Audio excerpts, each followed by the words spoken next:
আসসালামু আলাইকুম, আমি আব্দুর রহমান জয়। 3D ম্যাক্স লার্নিং সিরিজে আপনাদের স্বাগত জানাচ্ছি। আশা করি সবাই ভালো আছেন। তো আমাদের আজকের আলোচনার মূল বিষয় হচ্ছে, আমরা গত ক্লাসে বিভিন্ন রকম অবজেক্ট নিয়ে কাজ করেছিলাম।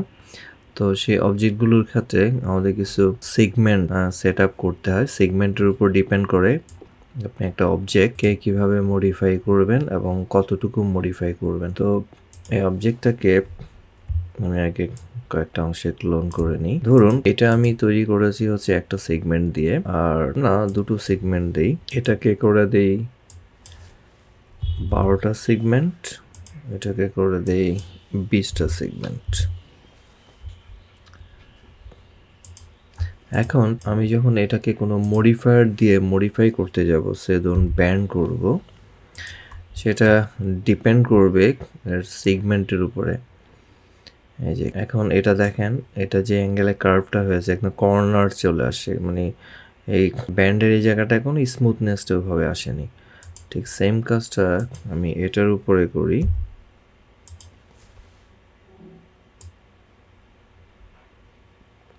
এবার এটার অপশনসটা দেখেন, ঠিক একইভাবে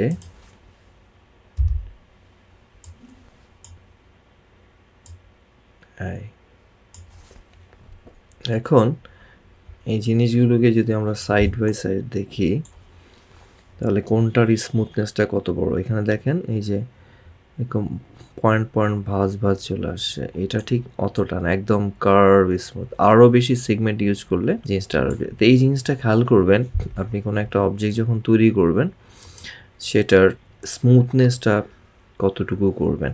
এটা আমরা এর বাইরেও বিভিন্নভাবে অন্যভাবে করতে পারি, বাট এটা হচ্ছে স্ট্যান্ডার্ড ওয়ে।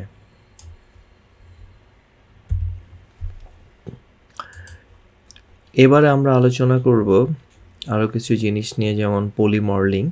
তো পলিমডেলিং করার ক্ষেত্রে আপনাকে কোনো একটা অবজেক্ট ক্রিয়েট করার পর এটাকে পলিতে কনভার্ট করে নিতে হয়।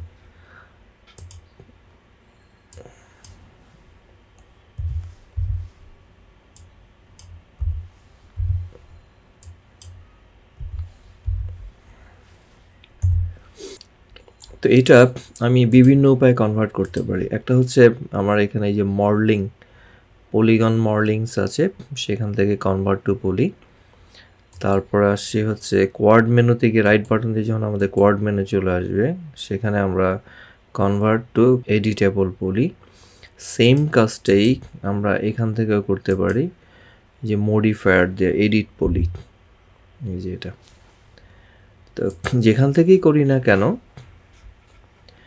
এখান থেকে করলে যেটা হয় কি, আমি এটাকে অফ করে দিলে ওটার কনভার্সনটা চলে যাবে। বাড়তি অ্যাডভান্টেজ আছে, আমি যদি আবার আগের অবস্থায় ফিরে আসতে চাই। বাট আমরা যদি এখান থেকে করি তাহলে এটা পার্মানেন্টলি হয়ে যায়। ঠিক আছে, পার্থক্যটা এটাই। এখন আমরা এটাকে কনভার্ট করি। তো পলি মডেলিং নিয়ে আমরা যখন কাজ করব, কনভার্ট করলে আমার সুবিধাটা হচ্ছে এর বিভিন্ন অংশকে আমি সারফেস হিসাবে ধরতে পারবো। যেমন তার জন্য আমার কিছু সিলেকশন প্রয়োজন। এখন মডেলিং রিবনটা যখন আমরা অন করব, তো এখানে দেখবেন এই যে কিছু সিলেকশনস আছে মডেলিংয়ের জন্য, কিছু আছে ফ্রি ফর্মস, যেগুলো আমরা পরবর্তীতে আলোচনা করব। এই সিলেকশনসগুলো দিয়ে আমরা একটা অবজেক্টের ডিফারেন্ট লেভেলের সিলেকশন, সেম কাজটা আমরা রাইট বাটন দিয়ে কোয়াড মেনু থেকেও করতে পারি। আবার একই কাজটা আমরা মডিফায়ার প্যানেলে গিয়ে এই সিলেকশন টুলগুলো ব্যবহার করতে পারি। তো এখানে প্রথম যেটা আসছে ভার্টেক্স, এই ভার্টেক্সগুলো হচ্ছে আপনি কতগুলো যে কর্নার আছে প্রত্যেকটা সেগমেন্টের জন্য, তো বড় করে দেখি যে এর এক একটা পয়েন্ট হচ্ছে এক একটা ভার্টেক্স। তারপরে আসছে আমাদের এজ। এই এজগুলো হচ্ছে এই যে আউটলাইনগুলো। আচ্ছা, আমরা F4 দিয়ে আমরা এই সেগমেন্টগুলো দেখতে পারি, তাহলে আমাদের সুবিধা হয়। যে এজগুলো এভাবে ডিফাইন করা হয়। আচ্ছা, এরপরে যেটা আসছে বর্ডার। এই বর্ডারটা কিন্তু এখানে ধরা যায় না কোনো অবস্থায়, যতক্ষণ না কোনো একটা অবজেক্টের কাটিং না থাকে। যেমন ধরুন আমি এটাকে পলিগন দিয়ে এর একটা অংশ ডিলিট করে দিলাম, প্রথম অংশটা। এখন যদি আমি এই বর্ডার সিলেক্ট করি তখন এই যে সারফেসটা এখানে কানেক্টেড হয়ে যায়। ঠিক আছে, এখন এটাকে চাইলে আমরা ক্যাপ পরিয়ে দিতে পারি যে আবার, অথবা আগের অবস্থা আনডু করে নিয়ে আসতে পারি। এইভাবে বর্ডার সিলেকশনস করা হয়। আচ্ছা, তো এখন যখন আমরা পলি করি এক্ষেত্রে আবার কিছু আছে, যেমন আমি এটাকে লুপ করে দিলে এর সাথে অনেকগুলো জিনিস সিমিলার জিনিসটা কানেক্টেড হবে এরকম। আবার আমরা যদি রিং করে দিই তাহলে ওই লেবেলের টেন সারফেসের যতগুলো থাকবে অপোজিট সাইড এবং এই সাইড সবগুলো কানেক্টেড হয়ে যাবে একসাথে। তো এটা একটা বাড়তি সুবিধা আছে। আবার এখানে যেমন ধরুন আপনি একটা সেগমেন্ট করলেন, এরকম প্লাস চিহ্ন দিয়ে এর চারদিকে সারফেসটা ক্লিক হলো, তারপর আবার এটা দিয়ে এর চারদিকে আবার মাইনাস করলে ঠিক ওটা কমে যাবে। ঠিক একইভাবে আমরা আবার লুপ মোড করতে পারি, যেমন একটা একে লুপ মোড করে আবার আলাদা আলাদা এরিয়া সিলেকশন করব। এর বাইরে আরেকটা আছে রিং। একটা অংশ সিলেক্ট করে আমি তো রিং দেখালাম, রিং দিলে টোটাল ওভারঅল যতগুলো আমার সেগমেন্টস আছে সবগুলো সেগমেন্টে সিলেক্ট হয়ে যায়। তো এগুলোর মাধ্যমে আমরা আলাদা আলাদা ধরে ধরে কাজ করতে পারি। যেমন ধরুন আপনি এই পলিগনটা সিলেক্ট করেছেন, এখন পলিগনের কিছু টুলস আছে যেমন এক্সট্রুড, এটার মাধ্যমে আমি এটার একটা অংশ বাড়িয়ে নিতে পারি। এরকম অনেক টুলসের মাধ্যমে ডিপেন্ড করে আমরা কতটা অংশে আলাদা আলাদা কাজ করব। এরপরে আরেকটা আছে সুইপ লুপ।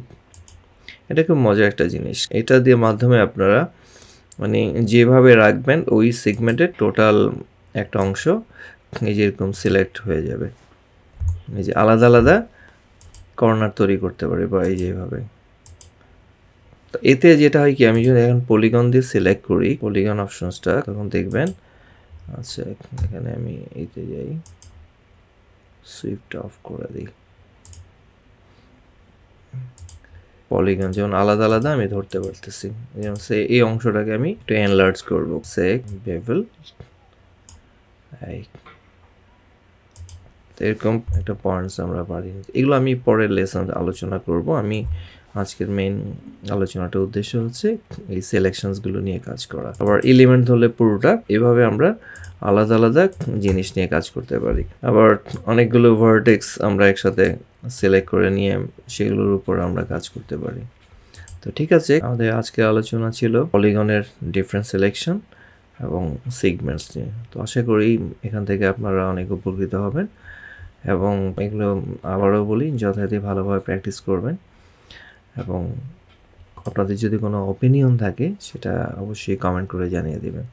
তো আজকে এই পর্যন্তই, সবাই ভালো থাকুন। আসসালামু আলাইকুম।